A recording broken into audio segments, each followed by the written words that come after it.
Ya, hari ini kita belajar tentang setiap orang percaya harus diuji. Pasti kita semuanya udah tahu bahwa kita ini semuanya selama kita masih hidup, kita akan terus mengalami ujian. Yang menjadi pertanyaan, kenapa sih kita harus diuji? Karena iblis itu selalu ingin menuntut kita di hadapan Tuhan. Iblis itu selalu ingin membuktikan bahwa kita ini tidak seperti yang Tuhan harapkan. Tuhan itu selalu punya iman kepada kita. Tuhan itu selalu punya pengharapan kepada kita. Tuhan itu selalu berpikir positif tentang kita. Tuhan itu selalu mempercayakan banyak hal kepada kita. Makanya firman Tuhan itu juga berkata bahwa apa saja yang kita buat berhasil, bahwa kita adalah lebih daripada pemenang. Tuhan seperti Tuhan itu memuji Gideon, berkata bahwa Gideon adalah seorang pahlawan yang gagah perkasa. Padahal Gideon sendiri merasa dia nggak gagah perkasa. Dia merasa dia adalah seorang pecundang, dia adalah orang yang tidak bisa berbuat apa-apa. Tetapi Tuhan selalu punya impian, selalu punya destiny, selalu punya iman terhadap dia, terhadap kita semuanya. Tuhan kita adalah Allah yang suka memberikan pujian. Itu sebabnya Tuhan berkata juga kepada iblis tentang Ayub bahwa Ayub itu adalah orang yang sangat setia. Tuhan itu suka memuji sehingga dia bisa langsung mengatakan kepada iblis, lihat hambaku yang sangat setia. Tetapi iblis ingin membuktikan kepada Tuhan bahwa Ayub itu tidak seperti yang Tuhan katakan. Makanya iblis menuntut supaya dia diizinkan mencobai Ayub, supaya untuk membuktikan kepada Tuhan, Ayub tidak seperti yang kau katakan, tapi Ayub seperti yang aku katakan. Nah, kita itu setiap orang mengalami yang namanya ujian. Juga kita pernah, mungkin ada, saya pernah nyampaikan di sini atau cuma di video ya, tentang 5 alasan kenapa kita diuji. Pernah saya sampaikan di sini atau cuma di video? Nggak pernah ya? Kalau nggak pernah saya sampaikan sedikit aja. Nggak pernah ya? 5 alasan kenapa kita diuji. Saya buka dulu deh, judulnya dulu ya. Judulnya harus dibuka dulu. Yaitu setiap orang harus diuji ya. Setiap orang harus mengalami ujian. Kenapa sih harus mengalami ujian? Karena Tuhan itu Allah yang adil, sehingga Dia harus memberikan ujian karena ada 5 alasan. Yang pertama adalah supaya kita tahu siapa diri kita.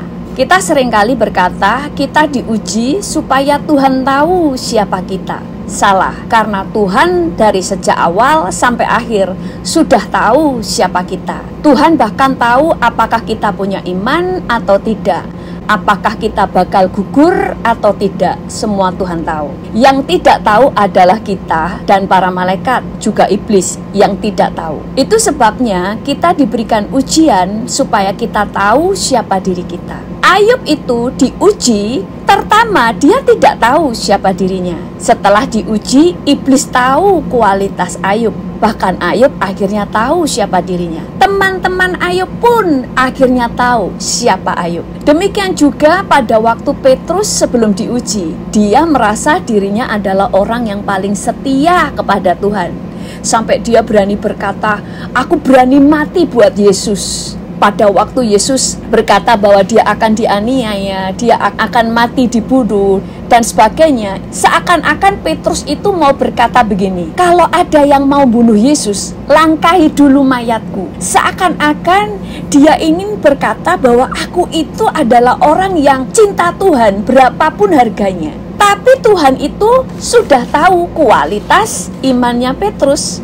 Makanya kepada Petrus Tuhan berkata, sebelum ayam berkokok, kamu sudah menyangkal aku 3 kali. Kalau dia tidak akan mengalami ujian, maka Petrus akan berkata bahwa Yesus ini nggak kenal saya. Yesus ini tidak tahu bahwa saya itu cinta dia. Yesus itu seenaknya sendiri nuduh saya. Karena seringkali kita tidak tahu siapa diri kita. Tapi pada waktu Petrus tiba-tiba, pada waktu melihat Yesus dianiaya, dan orang mengenali dia bahwa dia adalah salah satu dari murid Yesus, saat itu juga dia langsung menyangkal Yesus. Saat ayam berkokok, di situ dia sadar bahwa yang dikatakan Yesus, bahwa dia akan menyangkal itu benar. Jadi ujian seringkali diizinkan Tuhan supaya kita tahu siapa diri kita. Banyak orang merasa dirinya adalah orang yang baik, orang yang sabar, karena belum ketemu dengan orang yang nyakiti hati. Makanya banyak orang kalau nggak ngalami ujian, dia suka menghakimi orang. Misalnya ada orang yang disakiti, kita itu kadang-kadang seenaknya terus langsung ngomong gini, jangan sakit hati, jangan kepahitan, ampuni. Memang setiap orang tahu dia harus mengampuni, tapi kadang perkataan kita itu seakan-akan memojokkan, seakan-akan memberikan penghakiman. Sudah gitu aja lah, jangan kepahitan, kamu harus melepaskan pengampunan. Seakan-akan enteng banget. Akhirnya kadang-kadang orang itu pahit sama kita. Tapi pada waktu kita mengalami sendiri, belum tentu kita juga bisa lebih baik dari orang itu. Makanya kalau kita pernah ngalami, kalau saya sering melihat orang yang pahit, orang itu terluka, paling saya ngomong, jaga hati, jangan sampai memendam rasa sakit hati. Kita tidak perlu langsung bilang jangan kepahitan dan sebagainya. Kalau kita tidak pernah ngalami, kita akan sangat enteng untuk menghakimi orang lain. Itu sebabnya kita masing-masing mengalami ujian yang sama, sehingga kita tahu kualitas diri kita. Kedua, kenapa kita diuji? Ini singkat aja ya, karena siapa tahu ada yang sudah mendengar video saya, jadi saya berikannya singkat aja. Ujian diberikan untuk melatih kita. Ujian-ujian itu diberikan kepada kita sebenarnya adalah untuk latihan, untuk melatih kita. Pada waktu kita masih sekolah dulu ya, sebelum ujian nasional ada ulangan-ulangan, ya kan? Supaya kita tahu kelemahan kita di mana. Mana yang kita belum kuasai, kita tahu dari situ. Pada waktu kita menghadapi ujian, sehingga kita tahu iman kita itu sebenarnya kualitasnya seperti apa. Kasih kita itu kualitasnya seperti apa, akan kita ketahui pada waktu ada ujian. Sama seperti saat ini, pada waktu ada pandemi, kita semuanya akan mengetahui kualitas iman kita masing-masing. Pada saat kita ketakutan, pada saat kita penuh dengan kekhawatiran, sebenarnya kita sendiri saat ini mulai mengetahui kondisi iman kita sebenarnya seberapa besar. Apakah iman kita kuat, iman kita goyah, iman kita lemah, atau sebenarnya kita tidak punya iman? Ini adalah masa-masa pelatihan supaya kita tahu siapa diri kita. Kemudian ujian, ini saya kebut ya, karena fokusnya bukan di sini. Kemudian ujian adalah alat Tuhan untuk mempromosikan kita. Kita melihat Daud ya, Daud, alat promosinya Tuhan terhadap Daud adalah pada waktu dia menghadapi Goliat. Pada waktu dia menghadapi Goliat itulah dia mulai dikenal orang. Orang-orang mulai mengenali bahwa dia adalah orang yang tidak bisa dianggap enteng. Orang ini punya urapan, orang ini punya keahlian, orang ini punya keberanian, orang ini punya iman. Maka firman Tuhan katakan kamu akan mengetahui kualitas atau siapa seseorang dilihat dari buahnya. Pada waktu kita menerima tantangan, disitulah sebenarnya orang bisa mengenali siapa saudara. Saudara akan dikenali dan saudara akan dilihat menjadi orang yang dipromosi oleh Tuhan. Mulai orang mengenali saudara. Jadi kenapa ujian itu sebagai alat promosi? Karena Tuhan itu adil. Tuhan itu lihat para pemenang juara-juara. Barusan ini ada itu ya, lomba apa ya? Kalau di Indonesia saya lupa ya namanya. PON ya? Kok PON ya? Kok PON sih? Apa namanya kemarin yang olahraga itu? Raga itu? Oh ya, Olimpik.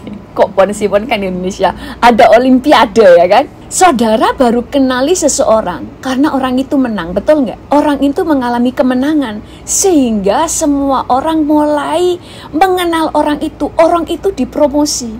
Dengan ini karena orang yang menang dalam pertandingan berarti Tuhan itu adil. Yang dipromosi adalah orang-orang yang menang dalam pertandingan. Kalau semua orang dipromosi, ya nggak usah menang pertandingan, nggak apa-apa. Ngapain saya jadi orang Kristen susah-susah? Ngapain saya menang pertandingan? Karena Tuhan itu hanya mempromosikan yang menang. Supaya apa? Supaya adil. Yang keempat adalah untuk menyatakan kemuliaannya. Seperti pada waktu si Lazarus, pada waktu dia mati, mereka adalah keluarga yang sangat dikasih Yesus. Di situ ada Maria, Marta, dan Lazarus. Tetapi pada waktu Lazarus sakit, justru Tuhan tidak mau datang. Dia nunggu sampai Lazarus mati dulu. Setelah 4 hari baru Yesus datang. Kenapa? Karena untuk kemuliaan Tuhan. Seringkali Tuhan mengizinkan sesuatu yang buruk terjadi kepada orang yang sangat dikasihinya, seakan-akan Tuhan tidak menolong. Karena pada saat itu Tuhan mau memastikan semua orang sudah tahu bahwa Lazarus memang sudah mati. Mereka sudah melihat dengan mata kepala mereka sendiri bahwa Lazarus sudah mati. Mereka sendiri yang menguburin, mereka sendiri yang masukin ke dalam goa dan sebagainya. Sehingga semua orang tidak berkata ini adalah dusta. Dia sudah dikubur selama 4 hari. Tetapi Yesus justru datang setelah 4 hari. Karena pada waktu dia membangkitkan, bukan hanya Lazarus yang menerima mujizat, bukan hanya si Maria dan Marta yang melihat mujizat terjadi, tetapi semua orang sekota itu yang kenal dengan Maria sudah heboh, mereka mati. Semua tahu bahwa benar-benar Yesus membangkitkan dia dari antara orang mati. Jadi seringkali ujian Tuhan izinkan terjadi dalam hidup kita karena Tuhan itu pinjem hidup kita, pinjem tubuh kita, pinjem hidup kita untuk Tuhan itu memuliakan namanya lewat kita. Itu sebabnya seringkali Tuhan itu sangat rendah hati. Saya pernah mendengar kesaksian seorang hamba Tuhan. Tuhan itu bilang begini, maukah kamu aku bunuh? Maksudnya aku bunuh itu apa? Hidupnya itu akan Tuhan buat dia itu hancur, tetapi Tuhan justru membuat hidupnya itu banyak jiwa yang dimenangkan. Dan orang ini berkata, aku bersedia Tuhan. Waktu Tuhan mulai hancur hidupnya, tapi Tuhan itu kan selalu bertanggung jawab ya. Enggak benar-benar hancur kemudian ditinggalin.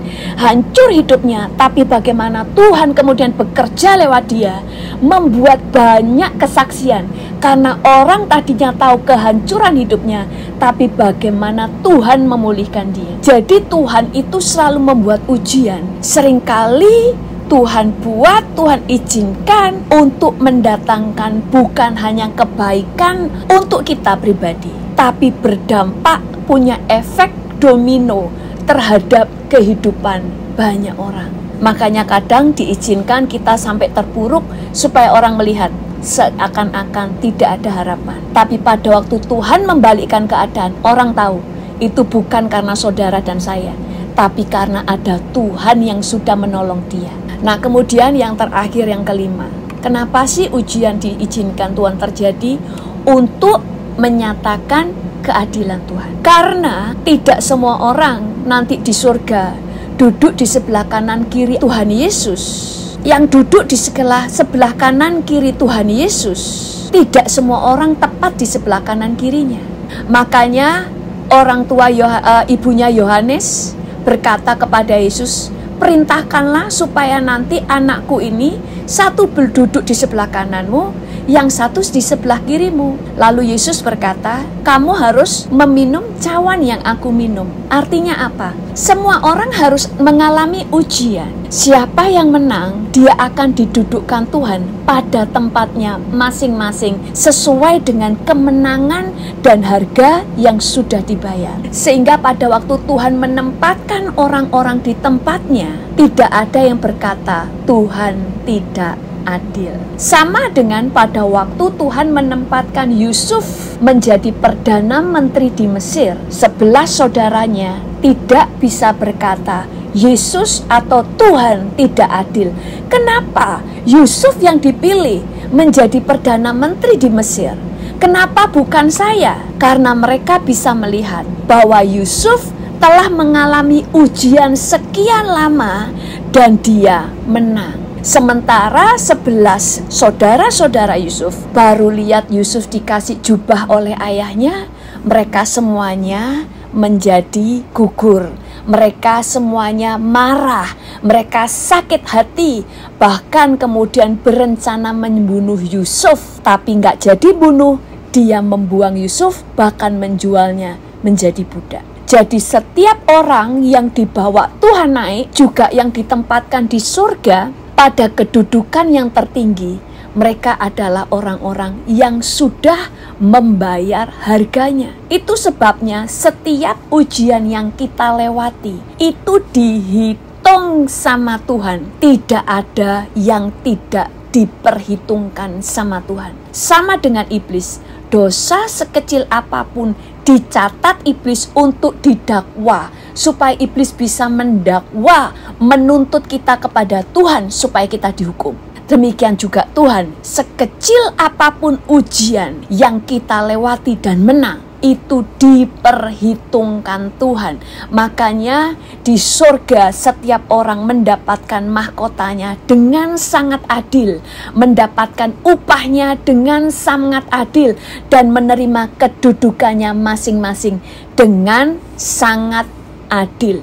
Kalau tidak ada ujian, semua orang akan berebut untuk duduk di sebelah kanan kiri Tuhan Yesus. Betul? Tuhan ingin menunjukkan setiap orang berhak untuk duduk di sebelah kanan dan kiri Tuhan Yesus. Yang terdekat maksudnya. Setiap orang berhak untuk menerima tempat yang tertinggi. Tapi karena keadilan Tuhan, semua harus berjuang dengan melewati banyak ujian. Mengerti sampai sini ya? Jadi ujian itu bukan menghancurkan. Ujian untuk Tuhan punya alasan bahwa Tuhan bisa memberkati saudara. Kenapa sih Tuhan memilih Israel sebagai bangsa pilihan? Kenapa bukan Indonesia? Kenapa bukan bangsa-bangsa yang lain? Kenapa bukan Cina? Kenapa bukan Arab atau Amerika? Tetapi yang Tuhan pilih sebagai bangsa pilihan adalah Israel. Karena ada orang yang sudah membayarnya, yaitu Abraham. Pada waktu semua orang dipanggil oleh Tuhan, saya percaya ada banyak yang dipanggil, tapi hanya satu yang menanggapi panggilan Tuhan, yaitu Abraham. Dia harus meninggalkan negerinya dan ikut Tuhan yang baru dikenalnya. Dan Tuhan tidak mengatakan kemana dia harus pergi, tapi dia mentaatinya ke sebuah negara atau negeri yang dia sama sekali tidak tahu. Pada saat setelah pergi ke sana, Tuhan melihat ini sebagai orang yang percaya dan Tuhan membenarkan dia. Dan yang kedua, pada waktu Tuhan menyuruh dia mempersembahkan anaknya yang tunggal, yaitu Ishak, tanpa perjanjian apa-apa. Kalau saudara baca, Tuhan gak janji begini, persembahkan anakmu maka aku akan memberkati engkau. Persembahkan anakmu Ishak, maka aku akan menjadikan engkau bapa segala bangsa, atau bapa orang-orang beriman. Tidak, tapi karena dia taat, dia yang sangat dia cintai, dia persembahkan. Sehingga pada waktu dia dijadikan bapa segala orang beriman, dan semua keturunannya, yaitu bangsa Israel, menjadi umat pilihan sampai hari ini, itu adalah layak. Karena ada yang sudah membayar harganya, dan Tuhan adil untuk memberikan upahnya. Kalau tiba-tiba Israel dipilih, maka Tuhan tidak adil. Saudara dan saya dipilih karena anugerah, karena ada yang membayarnya, yaitu Tuhan Yesus. Mengerti sampai sini ya? Nah, sekarang kita belajar apa saja ujian yang harus kita lewati. Yang pertama, kita kan sudah tahu ya bahwa setiap kita diuji dengan ujian yang sama. Setiap manusia diuji dalam 3 hal: keinginan mata, keinginan daging, dan keangkuhan hidup. Ini berlaku juga kepada Yesus. Yang pertama dicobai dalam 3 hal ini adalah Adam dan Hawa. Kita baca dulu ya. Di 1 Yohanes 2 ayat 16 berkata, sebab semua yang ada di dalam dunia, yaitu keinginan daging dan keinginan mata, serta keangkuhan hidup, bukanlah berasal dari Bapa, melainkan dari dunia. Semua orang akan mengalami ujian ini. Dimulai dulu dari Hawa dan Adam. Di dalam Kejadian 3 ayat 6 berkata, perempuan itu melihat bahwa buah pohon itu baik untuk dimakan, bicara keinginan daging, dan sedap kelihatannya, bicara keinginan mata. Lagi pula pohon itu menarik hati karena memberi pengertian. Iblis berkata, memberi pengertian ini adalah kamu akan menjadi seperti Allah. Berarti keangkuhan hidup.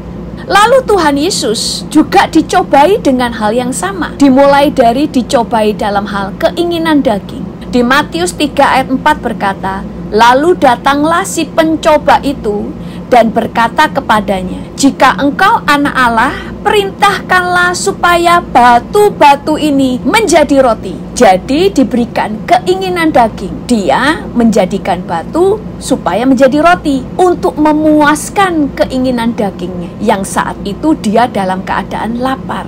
Makanya puasa adalah salah satu penyangkalan diri, keangkuhan hidup. Yesus juga dicobai dalam hal keangkuhan hidup. Di dalam Matius 4 ayat 6 berkata, lalu berkata kepadanya iblis ya, jika engkau anak Allah, jatuhkanlah dirimu ke bawah, sebab ada tertulis mengenai engkau, ia akan memerintahkan malaikat-malaikatnya dan mereka akan menantang engkau di atas tangannya supaya kakimu jangan terantuk kepada batu. Ini adalah keangkuhan hidup, saudara. Kalau seorang manusia, dia akan merasa gini, tak tunjukkan ya bahwa aku ini adalah anak Allah, bahwa aku ini akan dilayani, bahwa Bapakku tidak akan membiarkan aku terantuk batu. Tetapi Yesus tidak membiarkan iblis menang atas dia. Kemudian yang terakhir, keinginan mata. Dan iblis membawanya pula ke atas gunung yang sangat tinggi dan memperlihatkan kepadanya semua kerajaan dunia dengan kemegahannya dan berkata kepadanya, semua itu akan kuberikan kepadamu jika engkau sujud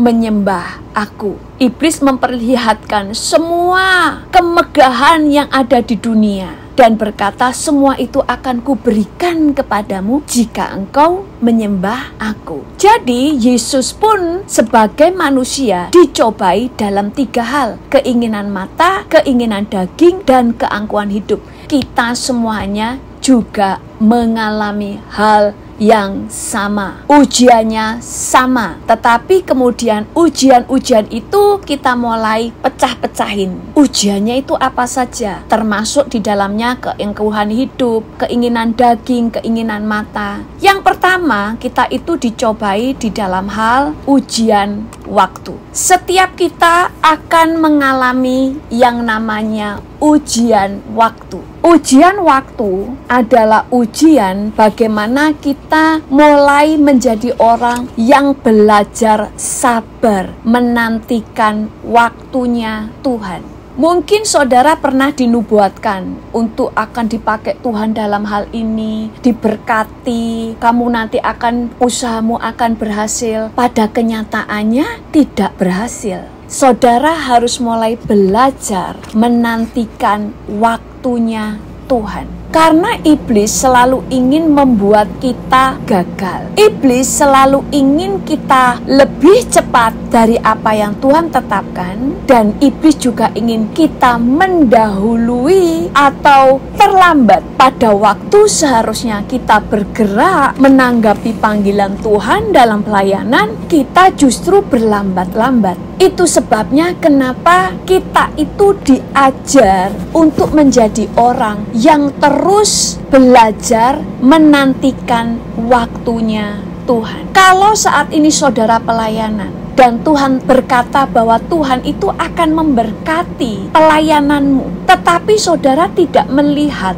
janji itu digenapi, saudara sabar menanti penggenapan. Karena pada waktu menanti penggenapan itu sudah masuk di dalam penilaian Tuhan, kemenangan demi kemenangan. Kemenangan saudara bukan terletak pada saat saudara menerima janji digenapi. Kemenangan saudara sudah dimulai pada waktu saudara sabar menantikan apa yang Tuhan janjikan. Saudara terus tekun melakukan bagian saudara, saudara tidak mengeluh, saudara tetap percaya dalam setiap perjalanan itu sudah ada penilaian demi penilaian. Saudara sudah menang dan menang. Puncak kemenangannya adalah saat saudara melihat janji digenapi. Berarti saudara setia sampai akhir. Tetapi untuk setia sampai akhir, bukankah ada banyak perjuangan di sana? Saudara harus sabar, saudara tidak mengeluh, saudara tetap setia menanti, saudara tetap mengerjakan apa yang menjadi bagian saudara. Sama dengan halnya pada waktu saudara harus melayani keluarga saudara. Bagaimana dengan suamiku? Bagaimana dengan istriku? Aku selalu mengampuni dan mengampuni dan mengampuni. Dia tidak pernah berubah.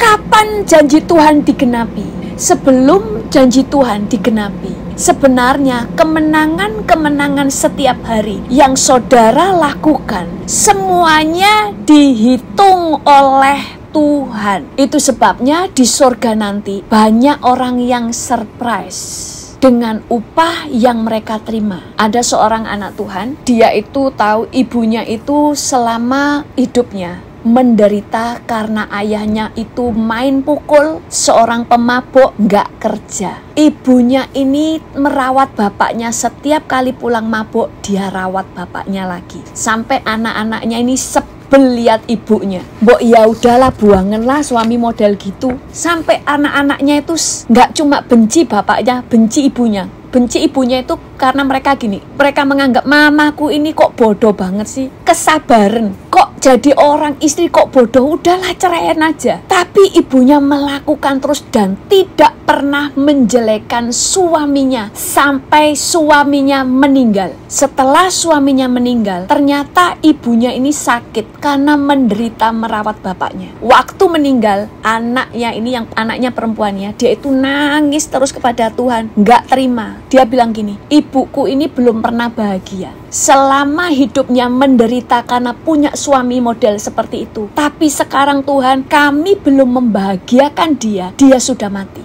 Lalu Tuhan izinkan dia dibawa ke surga, saudara. Anak ini yang kecewa kepada Tuhan, Tuhan izinkan melihat ibunya di surga. Tahu ibunya rumahnya besar dan punya kebun. Ibunya dari dulu kepingin punya kebun buah-buahan, nggak keturutan. Terus dia bilang gini, Tuhan, loh mamaku kan hamba Tuhan bukan, pelayan Tuhan bukan. Tuhan berkata, selama hidupnya apa yang dikerjakan untuk melayani suaminya, dia terus menang menghadapi banyak ujian, aniaya, hatinya disakiti, semuanya diperhitungkan. Jadi yang diperhitungkan adalah selama saudara menghadapi apa saja yang sekarang ada di hadapan saudara. Karena Tuhan itu sangat ingin memberkati saudara. Tapi Tuhan juga adalah Allah yang adil. Allah itu nggak adil cuma sama kita, tapi juga sama iblis. Tuhan ingin menunjukkan bahwa Tuhan punya alasan memberkati kita. Selain Tuhan memberkati kita karena kasih-Nya, kalau hanya karena kasih, semua orang harus diberkati dalam hal yang sama. Tetapi Tuhan ingin memberkati lebih kepada kita. Itu sebabnya setiap perjuangan, ujian yang kita menang, ada upahnya. Ada upah yang kita nikmati di bumi, tapi tidak cepat. Karena semua apa yang kita tabur, kita tuai. Semua taburan, tidak semuanya langsung dituai, kecuali kecambah. Tuhan itu selalu ingin kita menuai yang besar. Itu sebabnya Tuhan itu lebih suka kita menabur, sampai itu matang, sehingga saudara mendapatkan buah yang besar. Tetapi ada hal-hal yang upahnya itu di surga, hal-hal yang belum sempat kita nikmati. Itu sebabnya saking baiknya Tuhan, bahkan harga yang kita bayar, semua yang kita tabur, bukan hanya kita yang nikmati. Kalau yang kita tabur sangat besar, bahkan anak cucu kita bisa menikmati. Jadi setiap ujian itu selain membuat mendidik kita, selain kita menerima pembentukan, selain melatih kita, selain supaya kita tahu siapa diri kita, selain untuk promosi, adalah supaya Tuhan bisa memberkati saudara melebihi yang seharusnya saudara terima. Makanya orang-orang yang tadinya biasa-biasa sama Tuhan, tapi dia mati dianiaya karena nama Yesus, upahnya beda. Upahnya besar karena dia harus mengalami aniaya hanya karena nama Yesus. Karena Tuhan akan memberikan upah dengan sangat adil. Makanya jangan pernah iri dengan nasib orang lain. Karena setiap orang akan menerima upahnya berbeda. Semakin saudara mengalami sebuah ujian yang berat, kemenangan demi kemenangan saudara, harganya akan dibayar dengan sangat mahal oleh Tuhan. Next time kita akan belajar tentang upah-upahnya ya, tapi hari ini enggak. Kemudian yang kedua, kerendahan hati. Ujian kerendahan hati. Yesus pun selama di dunia, ujian yang selalu dia hadapi, masalah kerendahan hati. Makanya jubah atau pangkat tertinggi di surga adalah jubah kerendahan hati. Yesus memakai jubah kerendahan hati, melambangkan itu adalah jubah dengan pangkat tertinggi di surga. Saya pernah ceritakan di sini kan tentang seorang tentara, anak Tuhan yang sudah terus, kita kan tentara ya, kita kan prajurit Tuhan, memakai pakaian-pakaian prajurit dengan segala kemegahannya, kemudian diberikan pakaian kerendahan hati, pakaiannya jelek, tetapi justru di situ semuanya tunduk dan takluk. Karena punya otoritas tertinggi. Kita punya otoritas tertinggi waktu memakai jubah kerendahan hati. Karena jubah kerendahan hati adalah pakaian yang dipakai oleh Yesus selama di bumi. Kerendahan hati, saudara akan terus mengalami ujian ini. Saudara, selama saudara masih sombong, saudara akan gampang tersinggung. Saudara akan gampang dikecewakan. Saudara akan gampang tersulut kemarahannya. Karena ada kesombongan. Kerendahan hati pada waktu kita itu sudah tahu lah ya tentang ujian kerendahan hati. Pada waktu kita mulai dipakai Tuhan, masih bisakah kita melakukan hal-hal yang kecil? Saudara contoh ya, kalau di Indonesia ya, kalau punya pembantu itu langsung itu kayak raja. Itu semua pembantu diperintah-perintah. Ya, saudara berhak sih karena saudara yang bayarin. Tapi kalau saudara di orang bule di Amerika atau di bangsa-bangsa orang kaya, pembantu tidak pernah diperlakukan seperti pembantu. Pembantu diperlakukan sebagai seorang pegawai atau partner yang sangat terhormat. Mereka seringkali walaupun punya pembantu, mereka akan seringkali cuci piring pun dicuci sendiri. Saya pernah ya ikut sama teman ya, karena waktu itu ada pesta ya kan, ini rumah orang kaya dan yang datang kaya-kaya, ada artisnya juga yang datang di situ. Datang Natalie Portman, kemudian orang yang main film yang ada di televisi, serial ke dokter, saya nggak tahu nama filmnya, saya lupa, tapi dia pemainnya. Jadi di situ mereka ngadain pesta. Tapi tahu tidak, kita itu cuma melayaninya apa? Cuma menjaga supaya makanan tetap ada. Kalau ini habis dikasih. Setiap orang membersihkan piringnya sendiri dan permisi mau cuci piring. Setelah semua orang yang melayani mengatakan kita aja yang cuci piring, kalau mereka thank you-nya, thank you, terima kasih, luar biasa dan sebagainya, itu seakan-akan mereka nolong mereka. Padahal mereka ini kan melayani karena dibayar. Inilah kerendahan hati. Tetap memperlakukan orang itu seakan orang-orang itu lebih tinggi daripada dia, menghormati orang lain. Itu kerendahan hati. Tidak memperlakukan orang bawahan itu kayak bawahannya, kayak keset, apalagi dengan pembantu. Itu dinilai sama Tuhan, itu dihitung sama Tuhan. Nah, kemudian ada ujian tanggung jawab.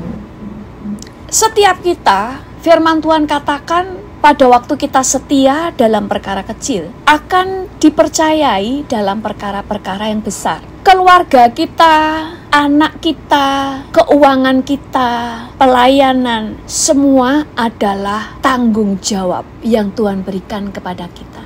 Makanya kalau kita tahu segala sesuatu itu adalah tanggung jawab, lakukan segala sesuatu sebaik mungkin. Kalau saudara seorang istri, jadilah istri sebaik mungkin. Walaupun pasanganmu mungkin tidak layak menerima kebaikan saudara, tapi lakukan itu sebagai pelayanan saudara kepada Tuhan. Karena kalau kita melakukan segala sesuatu untuk suami atau untuk istri, mungkin kita bisa kecewa karena mereka nggak layak kita layani. Tetapi pada waktu kita melihat segala sesuatu ini adalah saya sedang diuji. Saya harus menang, saya harus menang, saya harus menang. setiap hari. Nggak perlu dulu memikirkan menang sampai akhir, nggak perlu. Tapi menang setiap hari. Selain saudara menang, sebenarnya saudara juga sedang memenangkan suamimu atau istrimu. Karena firman Tuhan katakan suami akan dikuduskan oleh istrinya. Seorang istri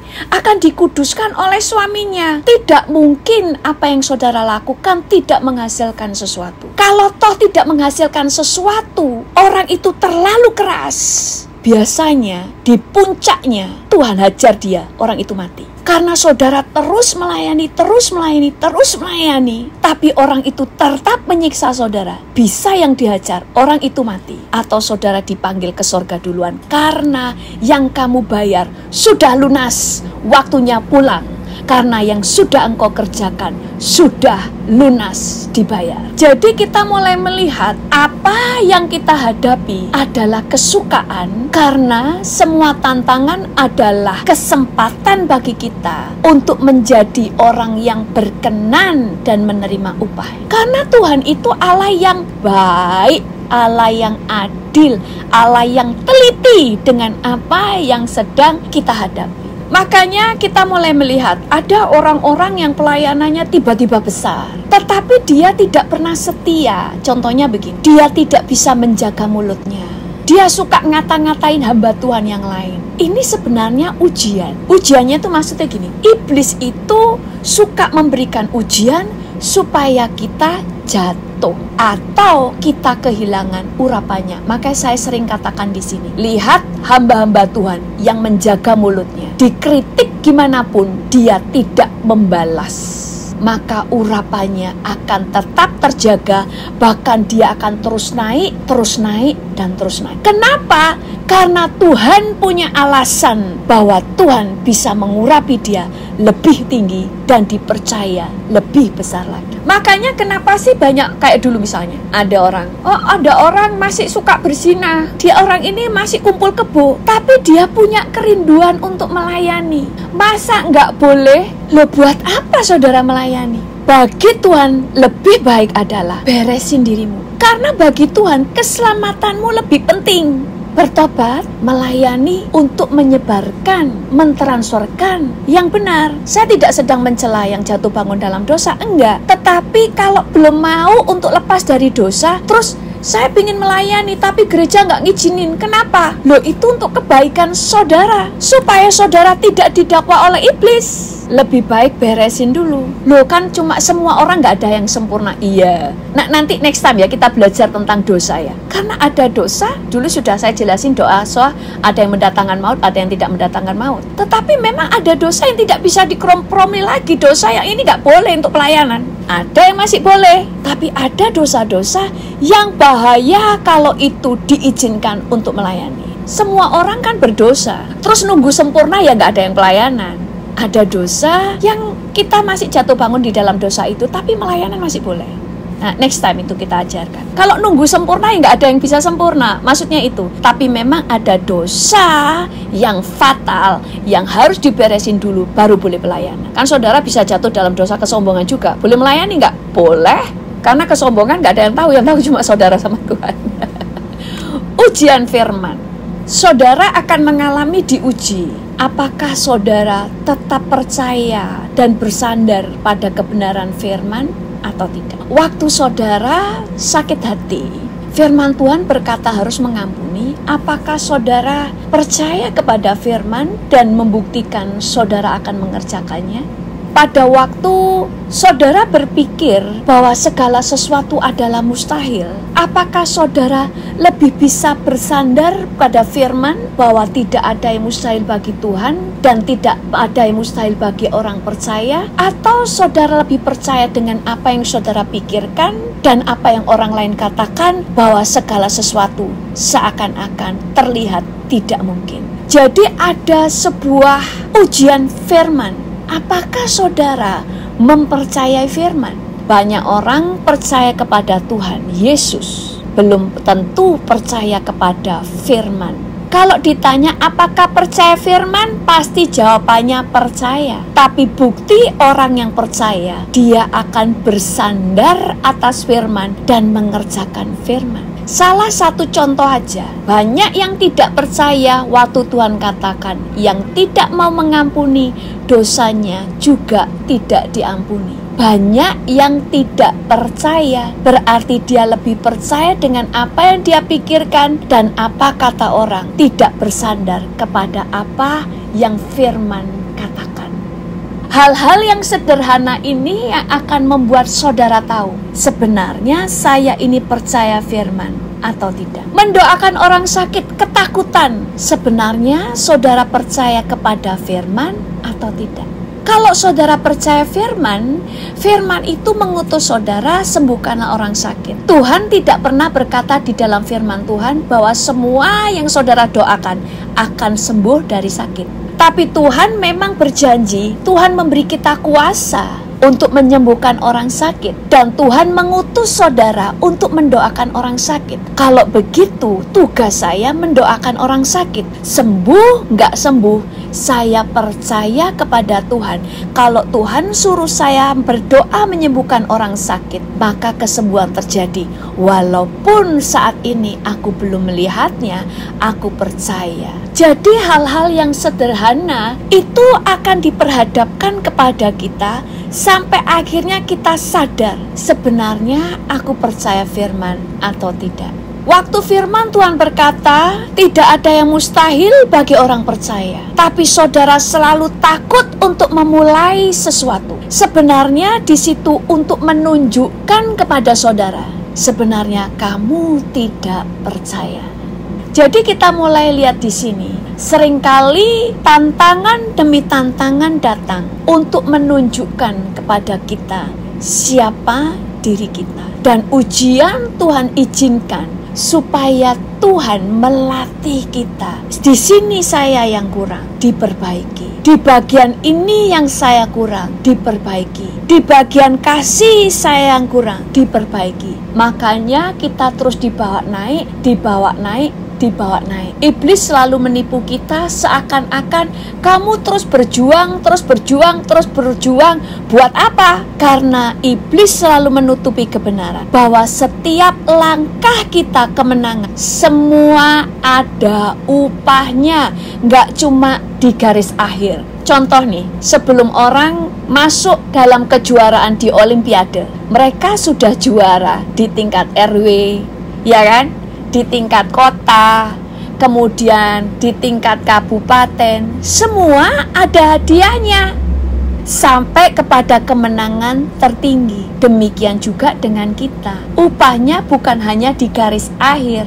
Di garis akhir ada upahnya yang tersendiri lagi, tetapi di dalam setiap perjuangan kita semua ada upahnya.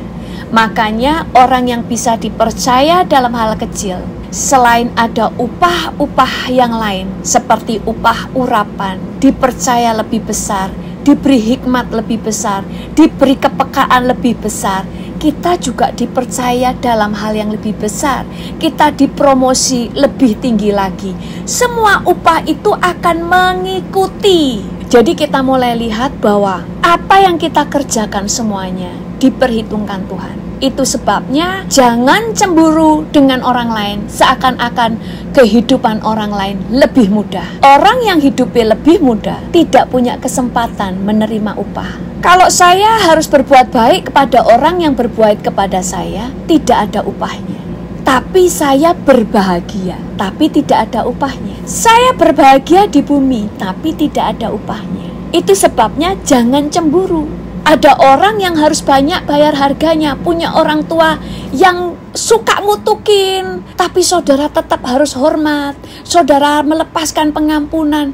Kok enak ya jadi anaknya orang itu? Makanya Tuhan adil. Yang punya orang tua yang baik-baik, mereka berbahagia, tapi nggak ada upahnya, makanya dia harus berbuah di dalam hal yang lain. Sementara yang susah, dia setiap hari boleh menerima upah. Pada waktu setiap hari memperoleh kemenangan demi kemenangan. Karena Allah itu adil. Makanya antara orang yang dilahirkan dari keluarga yang bahagia dengan keluarga yang penuh penderitaan, upahnya berbeda. Karena Tuhan adil. Karena yang berbahagia punya ujian yang berbeda. Nah, ini kita akan lanjutkan di Sabtu yang akan datang. Nah, nanti kita akan belajar lebih dalam ujian-ujian yang lain, upahnya, kemudian dosa, kita akan pelajari Sabtu-Sabtu yang akan datang.